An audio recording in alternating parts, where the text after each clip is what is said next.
November 10 திங்கட்கிழமை. போக்கையும் வரத்தையும். கர்த்தர் உன் போக்கையும் உன் வரத்தையும் இது முதற்கொண்டு என்றென்றைக்கும் காப்பார். சங்கீதம் 121:8. வாழ்க்கை என்பதே போக்கும் வரத்தும் தான். காலையிலே வேலைக்கு போகிறோம், மாலையில் வீடு திரும்புகிறோம், நண்பர்கள், உறவினர், குடும்பங்களில் உள்ள விழாக்களுக்கு செல்கிறோம், திரும்பி வருகிறோம், பல ஊர்களுக்கு செல்கிறோம், திரும்பி வருகிறோம். ஆம், நம்முடைய வாழ்க்கை முழுவதிலும் நாம் போக்கும் வரத்துமாய்தான் இருக்கிறோம்.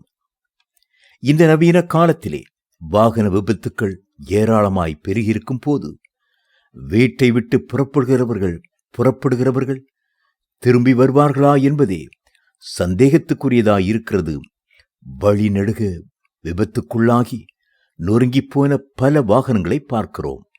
சமீபத்தில் அகமதாபாத் விமான நிலையத்திலிருந்து லண்டன் புறப்பட்ட ஏர் இந்தியா விமானம் புறப்பட்ட ஒரு சில நிமிடங்களுக்குள் தாழ பறந்து குடியிருப்பு பகுதிக்குள் மோதி விபத்துக்குள்ளானது. அதில் பயணித்த ஒருவர் தவிர மற்ற பயணிகளும் பணியாளர்களும் விமானிகளும் மரித்து போனார்கள். அவர்கள் வீட்டை விட்டு புறப்படும்போது அதுதான் தங்களுடைய வாழ்க்கையின் இறுதி பிரயாணம் என்று எண்ணிருக்க மாட்டார்கள். ஆனால் கர்த்தருடைய பாதுகாப்புக்காக நாம் ஊக்கமாய் ஜெபிக்கும்போது கர்த்தர் வாக்குத்தத்தமாக சொல்லுகிறார், உன் போக்கையும் உன் வரத்தையும் என்றென்றைக்கும் காப்பேன். காப்பது மட்டுமல்ல, நம்மை ஆசீர்வதிக்கவும் அவர் சித்தம் கொண்டிருக்கிறார். நீ வருகையிலும் ஆசீர்வதிக்கப்பட்டிருப்பாய், நீ போகையிலும் ஆசீர்வதிக்கப்பட்டிருப்பாய். உபாகமம் 28:6. உன் வழிகளில் எல்லாம் அவரை நினைத்துக்கொள், அப்பொழுது அவர் உன் பாதைகளை செவைப்படுத்துவார். நீதிமொழிகள் 3:6 என்று வேதம் சொல்கிறது. நீங்கள் எங்கு போனாலும் ஜெபம் பண்ணிவிட்டு புறப்படுங்கள்.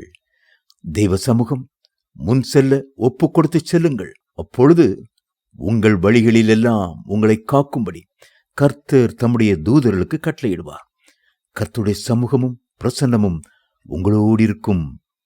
தாவீதின் போக்கையும் வரத்தையும் கர்த்தர் ஆசீர்வதித்ததினாலே பெலிஸ்தியரின் ராஜாவாகிய ஆகீஸ் என்பவர் தாவீதை அழைத்து, நீ உத்தமன் என்றும் நீ பாளையத்திலே என்னோடே போக்கும் வரத்துமாயிருக்கிறது என் பார்வைக்கு நல்லது என்றும் கர்த்தருடைய ஜீவனை கொண்டு சொல்கிறேன் என்று சாட்சி கொடுத்தார். 1 சாமுவேல் 29:6.